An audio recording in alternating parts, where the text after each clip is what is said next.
Jaya Radha Madhava Kunja Bihari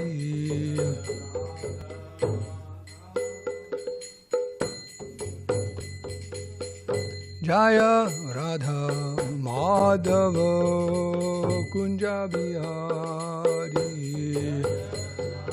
Madhava Kunja Bihari Gopi Janavallabha Girivardhari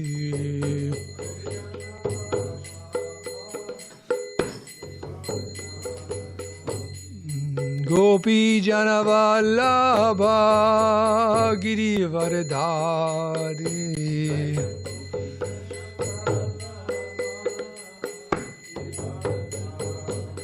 Yashoda Nandana Braja Janaranjana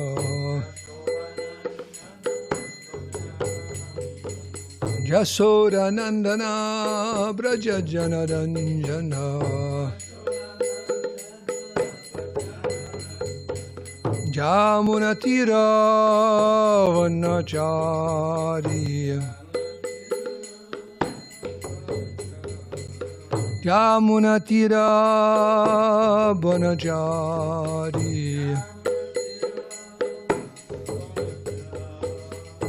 Jaya Radha Madhava Kunja Bihari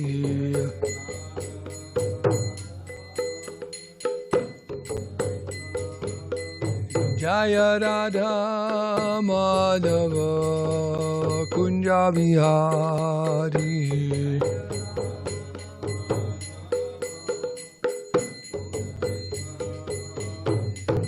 Gopi Janna Ballabha Girivardhari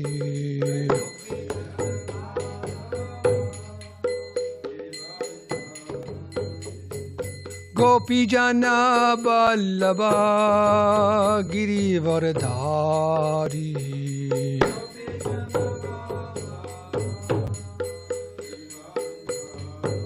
Yashoda Nandana Brajajana Danjana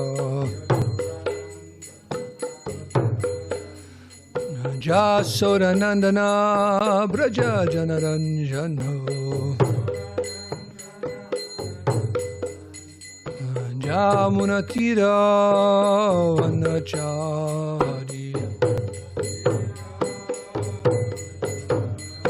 Jamunatira Vanachari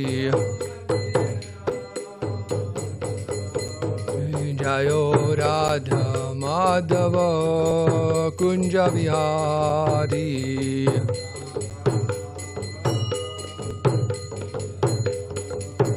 Jayo Radha Madhava Kunja Bihari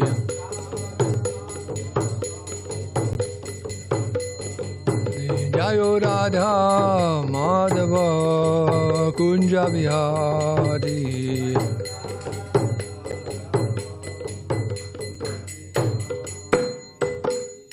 Sri Radha Madhava ki Sri Radha Giridhari ki jai Jayo Vishnupad Paramahamsa Parivrajika Jaja Shura Shri Srimad His Divine Grace Abhay Charanaravinda Bhaktivedanta Swami Srila Prabhupada ki jai Jayo Vishnupad Paramahamsa Parivrajika Jaja Shri Srimad His Divine Grace Srila Bhakti Siddhanta Saraswati Goswami Maharaj Prabhupada ki jai Ananta Koti Vaishnava Vrinda ki jai ISKCON founder Acharya BBT founder Acharya Srila Prabhupada ki jai Namacharya Srila Haridas Thakur ki jai Prem Jigaho Sri Krishna Chaitanya Prabhu Nityananda Shri Advaita Gadadhara Shivashadi Gaura Bhakti Vrinda ki jai Shkantara Srimad Bhagavatam ki jai Samveda Bhakti ki jai Go Premanandi, all glories to the assembled devotees, all glories to the assembled devotees, all glories to the assembled devotees, all glories, Sri Guru and Sri Gauranga.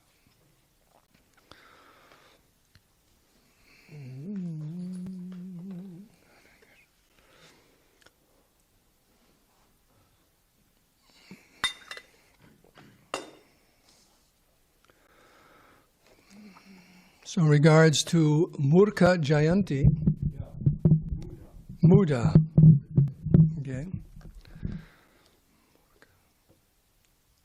Prabhupada said that fool number one is a person who speaks all kinds of nonsense. Fool number two is a person who believes fool number one. Which of the two is worse? Why is that? Why is fool number two worse? Yeah, he's so stupid. Because people say the most ridiculous things. We have to be careful not to follow them. So, of the two, fool number two is considered the worst. So, that's my class on Muda Jayanti. Hare Krishna. I was told yesterday was Matsya Jayanti. Is that true? Matsya? Oh, I don't know. Someone sent me that as a message. I don't know if that's true. Okay. Have you heard that? I never heard that. Right. Matsya Jayanti? So I think it's, some people do follow though.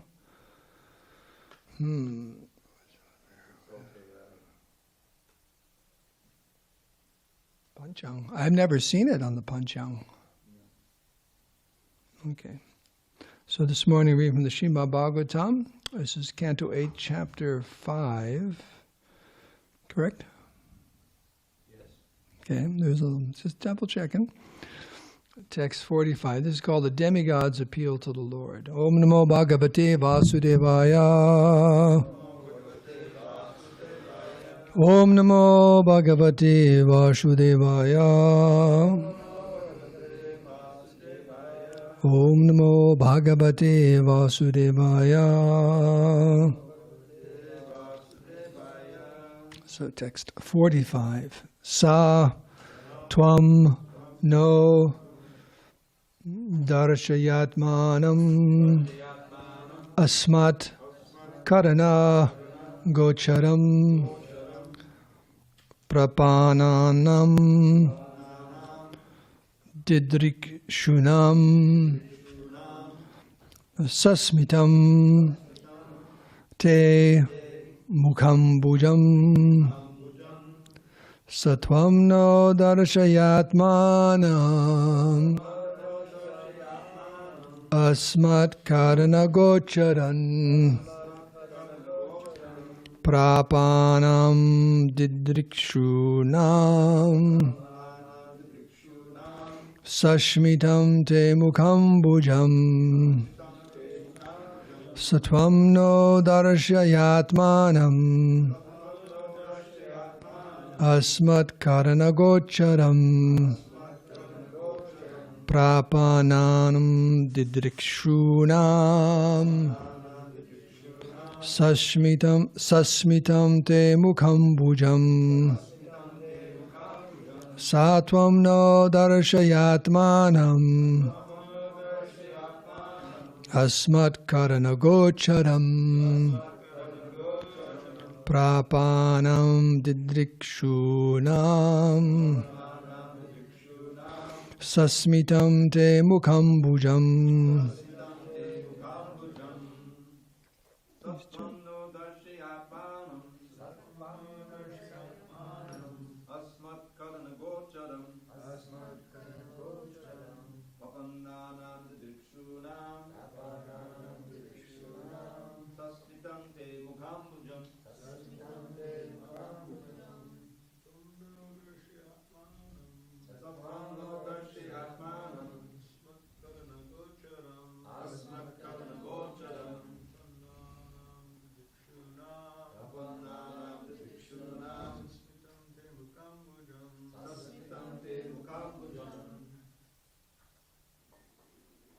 Anyone else? Sattvam no darshayatmanam Asmat karana gocharam Kapananam didikshunam Sasmitam te mukham bhujam. Priya? Sattvam no darshayatmanam Asmat karana gocharam prapananam dadikshunam sashmidam te mukambujam. Anyone online? Sattvam no darshayatmanam Sattvam no darshayatmanam asmat karana gocharam asmat karana gocharam prapananam didrikshunam papanam dadikshunam sasmitam te mukambujam. sashmitam te mukambujam. Word for word. Saha. He, the Supreme Personality of Godhead. Tvam. You are my Lord. Naha. To us. Darshaya. Be visible. Atmanam. In your original form. Asmat. Karana. Gocharam. Appreciable by our direct senses. Especially by our eyes. Prapanam. Prapananam. We are all surrendered unto you. Didrikshunam. Yet we wish to see you. Sasmitam. Smiling. Te. Your. Mukha ambujam. Lotus-like face.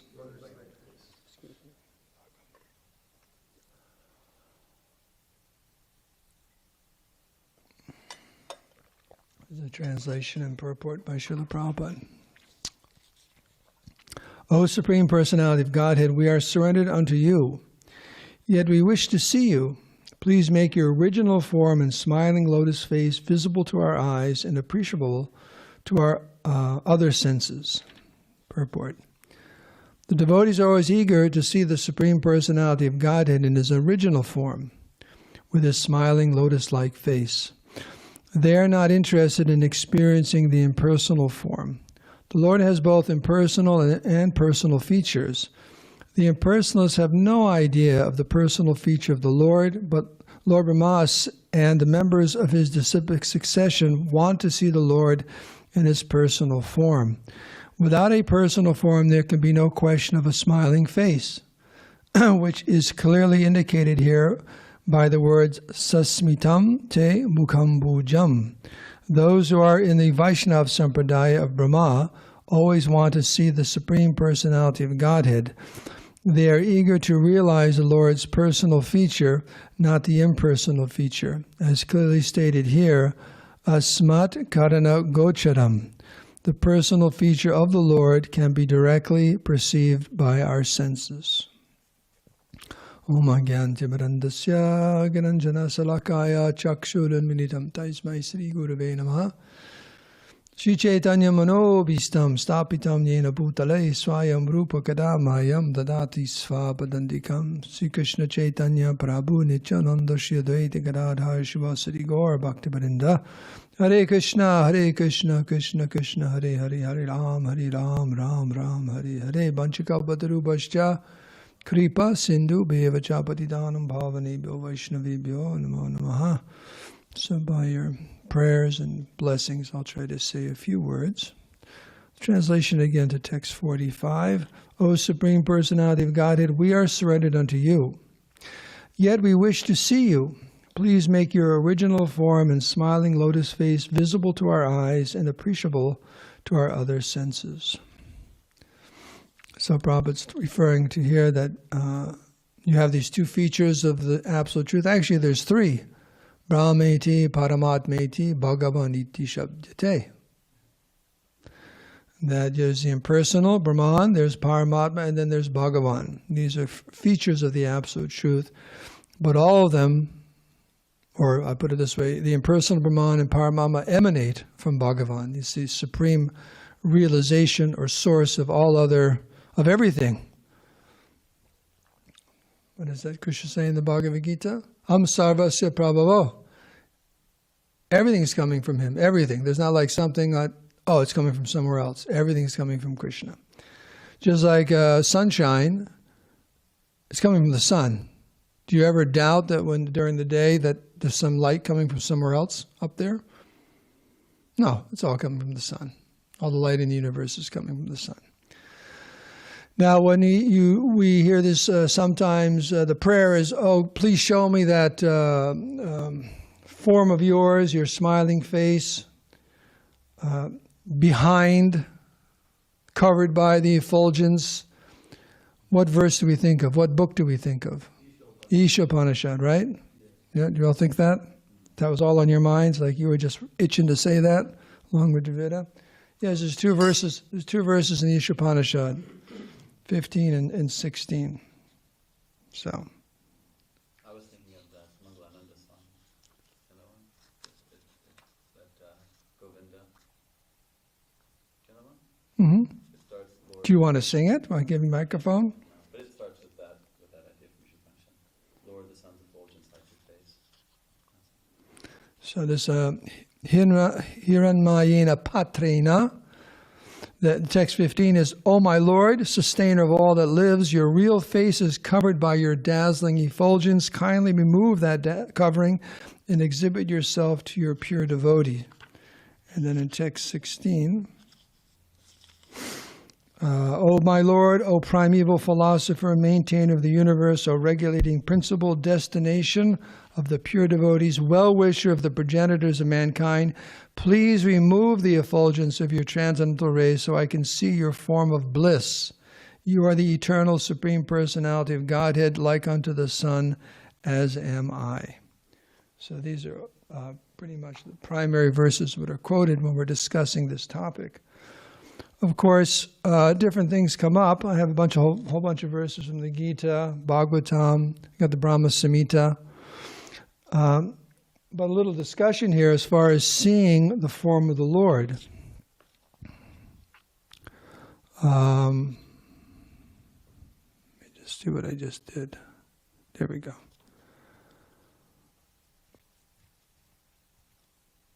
Why do we want to see Krishna's form? That's important. Because some people challenge. I remember the other day I was hearing an atheist. You ever hear atheists? There's a lot of them around. You're saying, I don't believe in God for two reasons. Because I've invited him many, many times. He never shows up. Never shows up. And the second reason is all the suffering in the world. So for those two reasons, there can't be a God. Now the question Prabhupada asks is, who are you to see God? Who are you to demand that God comes in front of you? That's one thing. They're on a morning walk in Vrindavan. There were two brothers. I don't know, the last name was Shastri, or one of the devotees, Indian devotees was named Shastri. And so you hear him sometime in Vrindavan in classes and on morning walks, because he's always very, very learned. Prabhupada had him work with the Gurukula and so on. And he'd always quoting verses. Prabhupada says, okay, Brahmana, you chant. And he loved to chant verses. He's very, very learned. So they're on a morning walk in Vrindavan, and he composed a poem to Krishna. And he wanted Prabhupada to hear it. So he started reciting this beautiful poem to Krishna, and then Prabhupada stopped him short and chastised him, because in the poem, he's telling Krishna to come and dance for him in front of him. Prabhupada said, who are you to ask Krishna to come and serve you and dance for you? So that's not our philosophy at all. We don't demand that Krishna come in front of us at all. We don't demand that at all.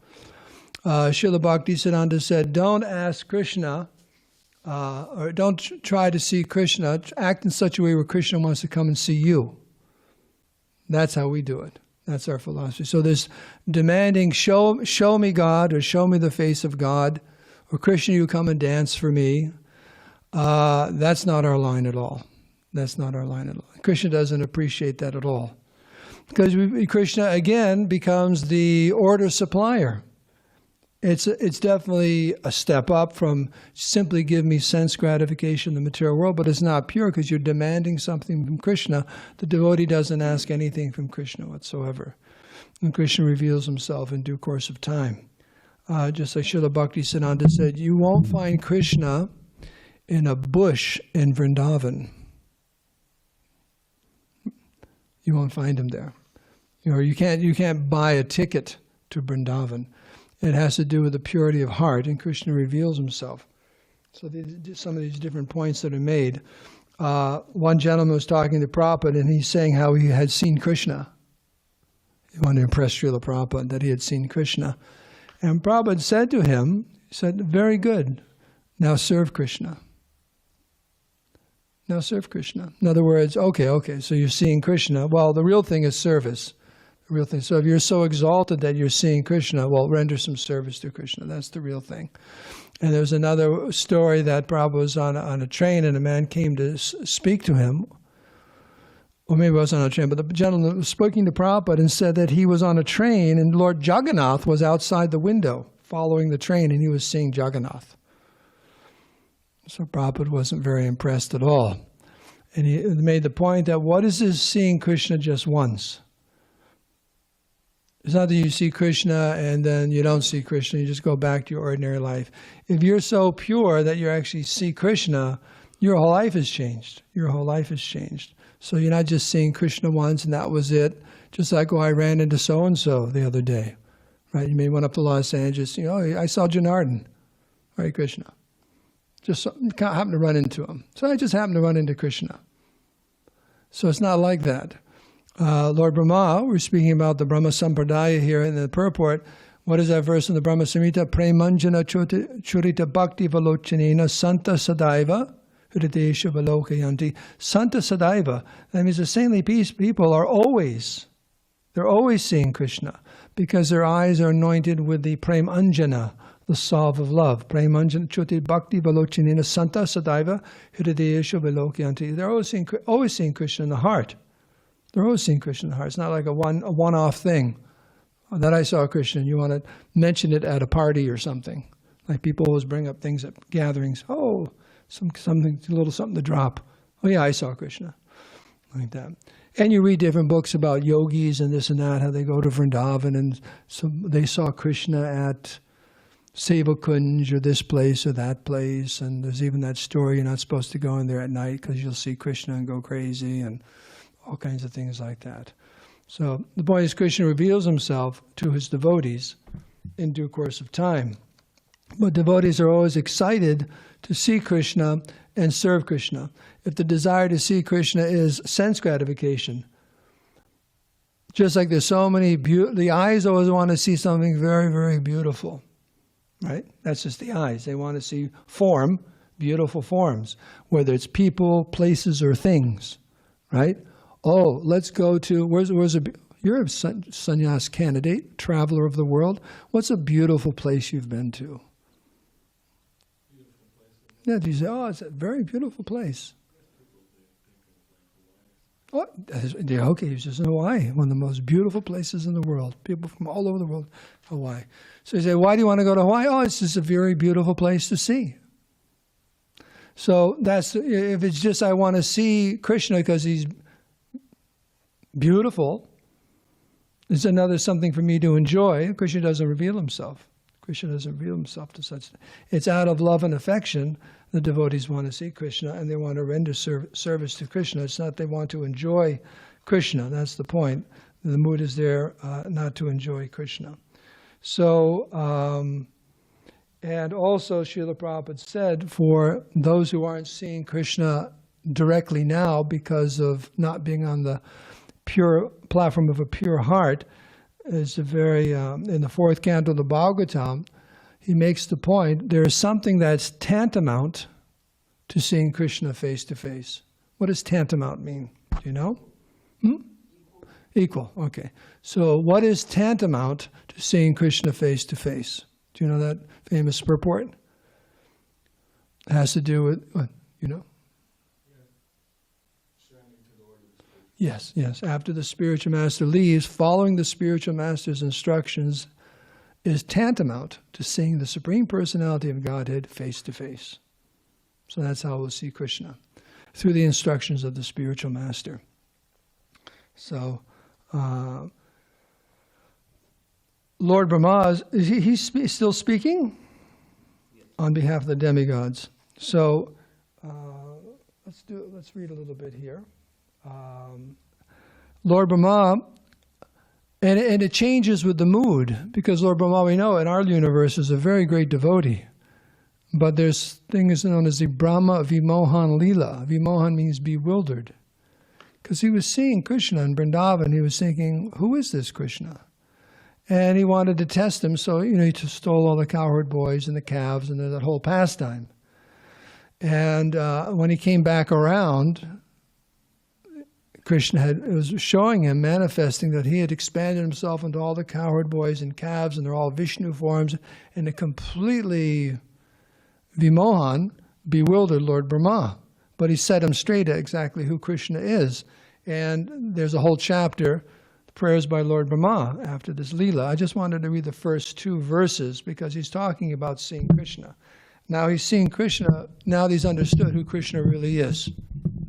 He had his doubts, and he tried to test Krishna's potency, and that didn't work very well at all. So Lord Brahma said, my dear Lord, you are the only worshipable Lord, the Supreme Personality of Godhead, and therefore I offer my humble obeisances and prayers just to please you. In other words, you can offer prayers and so on because you want something from Krishna, right?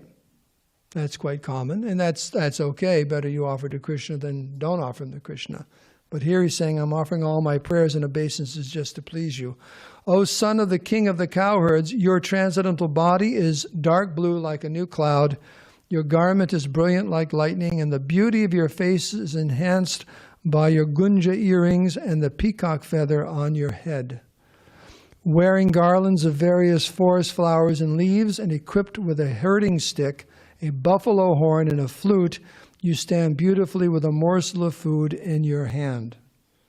And specifically, it was in his left hand. Krishna is making the point he was acting like an uneducated, uncultured boy. Do you ever put food in your left hand? If you see someone with prasadam in their left hand, what do you think? Yeah, didn't they learn? Didn't they learn it's supposed to be in your right hand? So Krishna had it in his left hand.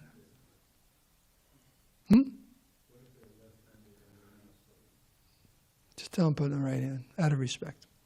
So as Krishna's appearing like a little cowherd boy, and that's one point the Acharya is making, actually had it in his left hand. Just a little boy. Here Lord Brahma is actually seeing the Adi Purusham, the original form of the personality of Godhead face to face.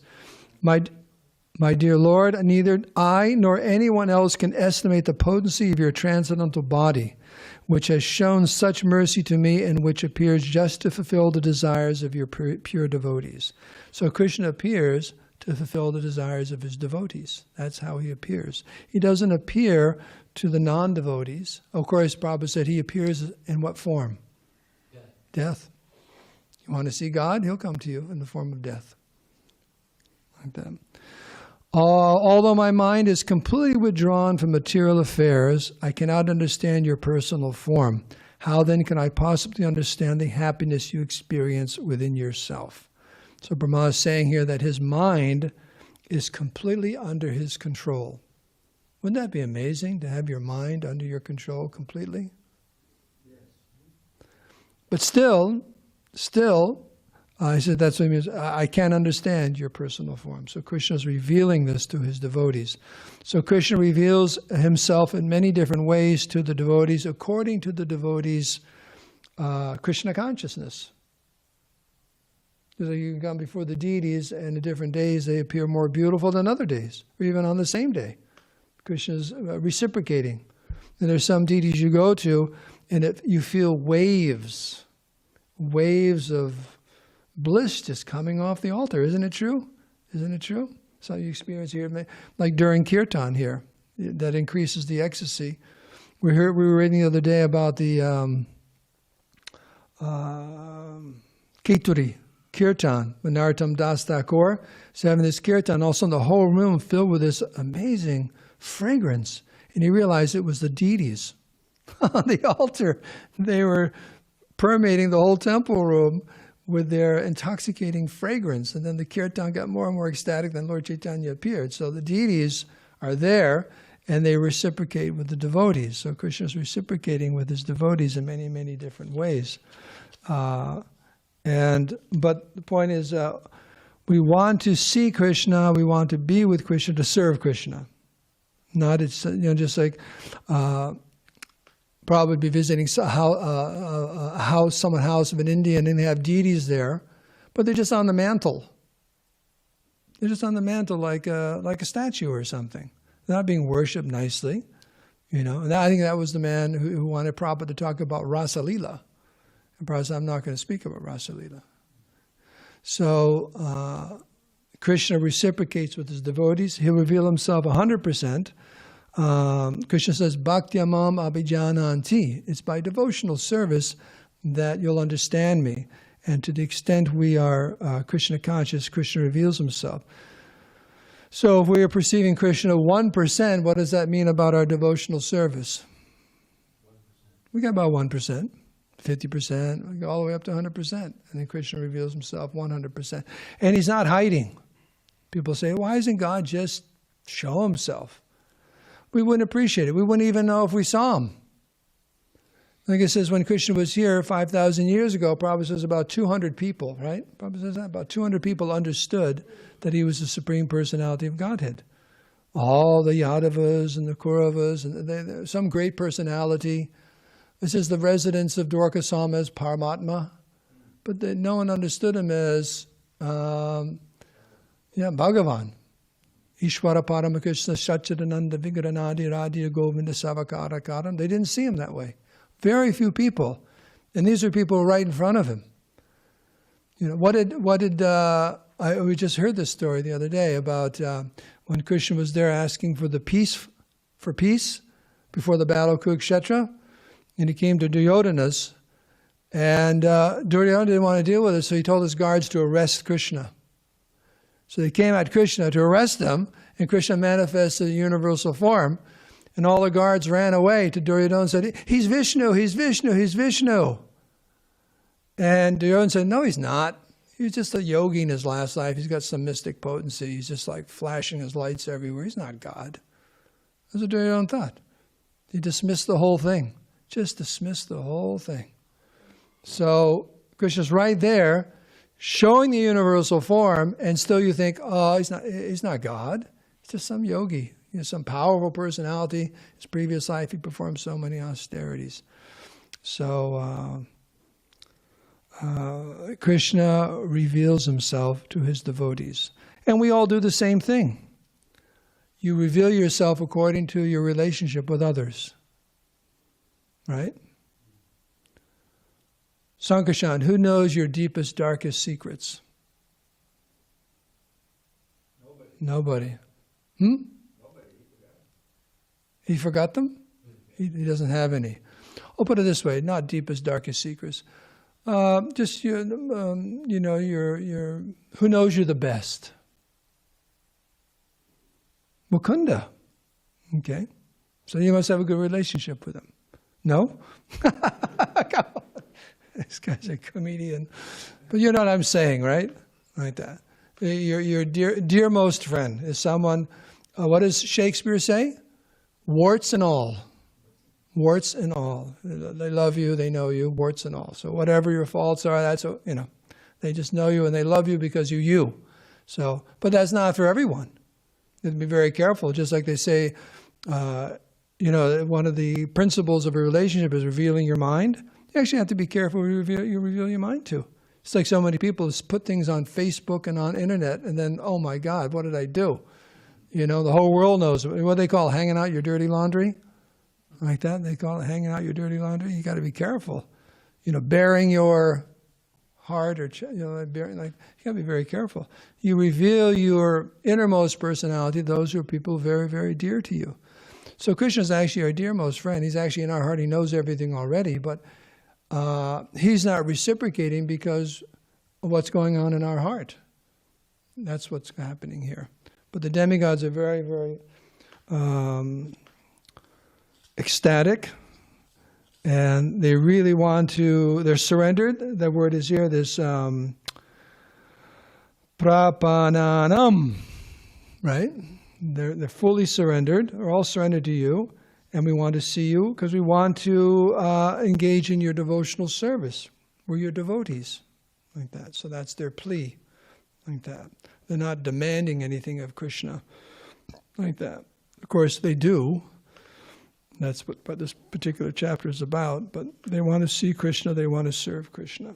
Because seeing Krishna means serving Krishna. I guess that's the theme of today's class. That's the Adivakya of today's class. Seeing Krishna means serving Krishna, like that.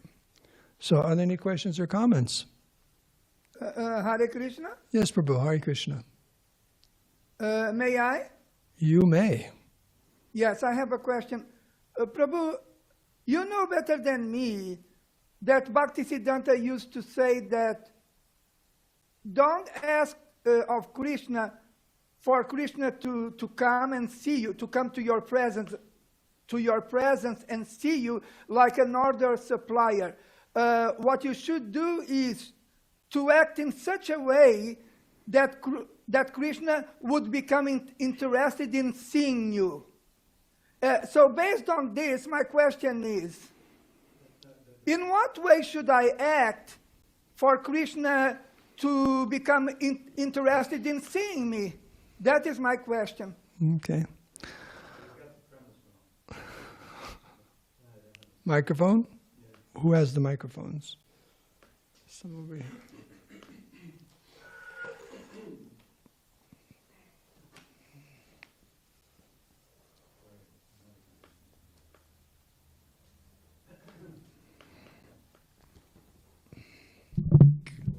Always said that Bhaktisiddhanta said, don't try to see Krishna in some bush in Vrindavan, but act in such a way that Krishna wants to come and see you. Yes, yes. So that action means following the instructions of the spiritual master.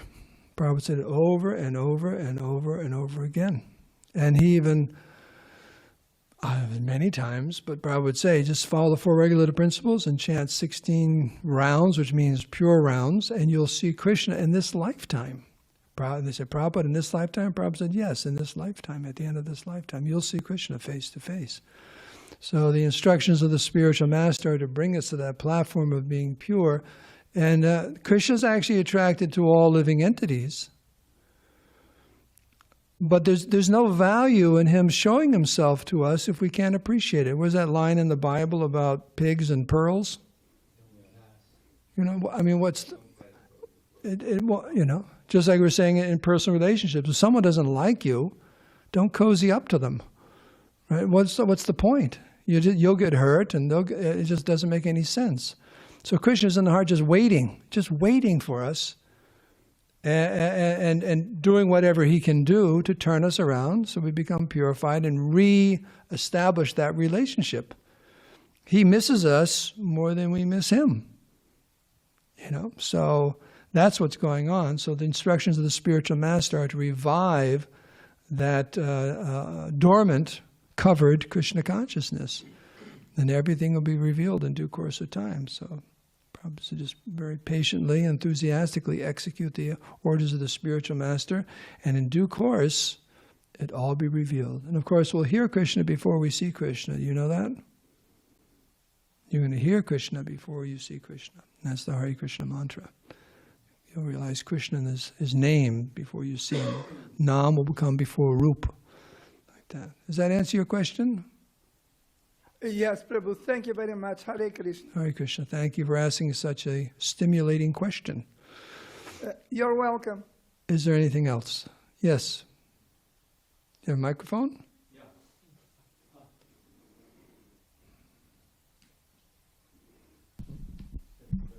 So my question is about the whole holding your prasadam in your left hand thing. Well, I usually use my right hand, just to let y'all know. But I'm just saying the whole.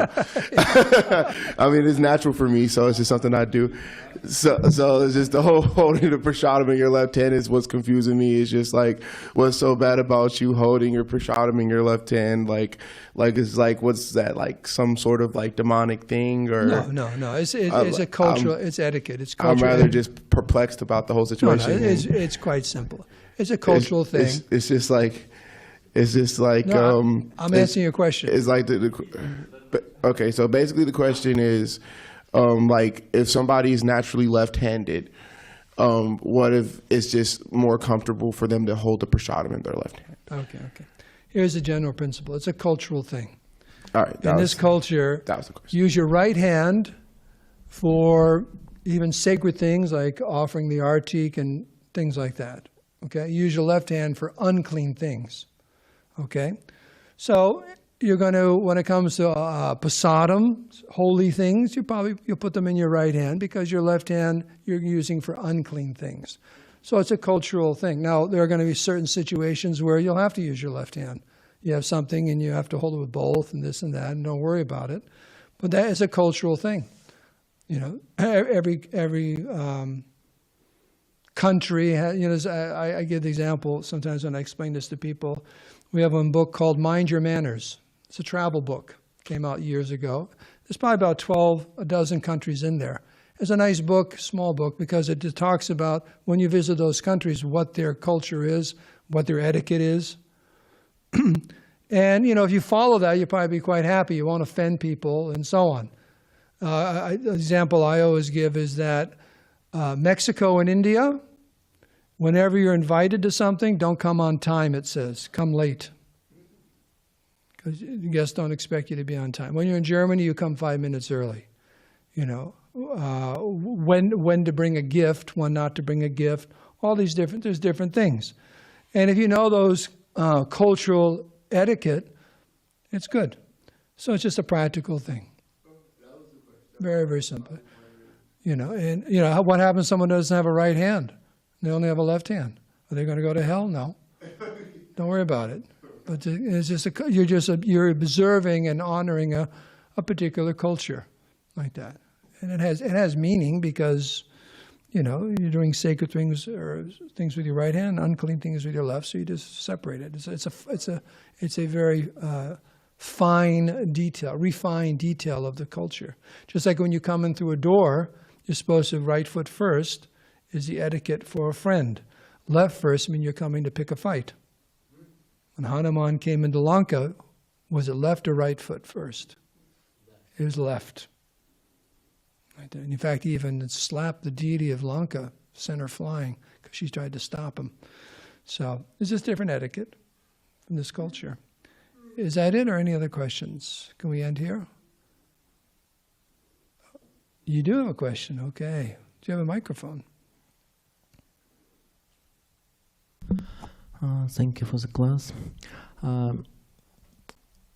May you comment the statement that if you want to know your relationship with Krishna, see what is your relationships with your around devotees people. Around you. Well, as far as our relationship with Krishna, Krishna's not alone. One way to look at this, a very broad way to look at this, it is described that the manifestation of someone who's a lover of God, right, in this world is someone who's filled with compassion for all living entities. Also, Krishna's devotees are very dear to him, so how you treat the devotees is a sign of what you think of Krishna. Just like you may know someone who has some children. Do you know anyone who has some children? Okay. Do you like those people? Yeah, but you wouldn't mistreat their children, right? They go, what are you doing? That's my child. So automatically, the parents, your friends, you to treat the children very nice. They're very, very dear to the parents. So you'll treat the children very nice. Or a dog. If you love me, love my dog. Is that what that saying is? Is that what the saying? Like that. People are really upset if you're not nice to their dog. Like that. So. Oh, yeah, they do sometimes like that. Dogs. That. What is that, the famous joke, Peter Sellers, he comes into a bar, and you know that one? And there's a dog there, and he says to the person, can I pet your dog? And he goes, yeah. So he goes on to pet the dog, and the dog starts to bite him. And he said, I thought you said it was okay to pet your dog. And the man said, well, that's not my dog. So people love their dogs. They're family members and they're friends. So in this world, how we treat the devotees, how we treat all living entities, that's a sign of what we think of Krishna. So we can enter. All glories to Srila Prabhupada.